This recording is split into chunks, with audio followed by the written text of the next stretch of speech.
Bon Stéphane, qu'est-ce qu'on retient de ce match? On retient qu'on est frustré, voilà, on n'est pas satisfait, voilà, de ce point.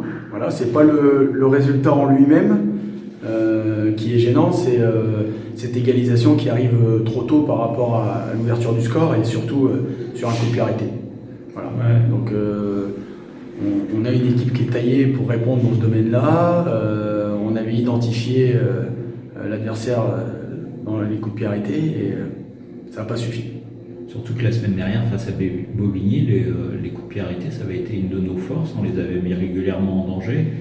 Et là, effectivement, c'est là-dessus qu'on plie. Ouais, c'est une de nos forces, c'est très clair. C'est pour ça que je n'accepte pas que sur notre point fort, on se fasse avoir. Voilà. Première mi-temps, un match globalement fermé, il n'y a pas eu beaucoup d'occasions. Ça a été un derby, l'entame de match a été à leur faveur, ils ont poussé fort, on s'y attendait, mais voilà, l'équipe n'a pas perdu le fil, on a réussi à relever la tête, à reprendre le match. Je pense que la fin de première mi-temps, elle est davantage pour nous, et je ne vais pas dire logiquement, il y a eu peu d'occasions, mais bon, on a réussi à ouvrir ce score, le contexte, et malheureusement ça n'a pas suffi. Bon, donc c'est 2 points perdus ce soir.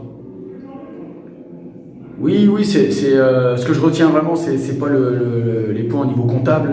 Voilà, c'est vraiment le fait que sur nos points forts, on doit être fort. Voilà. Et là-dessus, voilà, je suis pas satisfait. Ok, maintenant il y aura 2 semaines pour préparer le prochain rendez-vous, c'est ça? Oui, exactement. On va avoir 15 jours pour préparer la réception de Sainte-Geneviève. Un autre derby. Exactement, c'est comme à l'aller, ouais, absolument.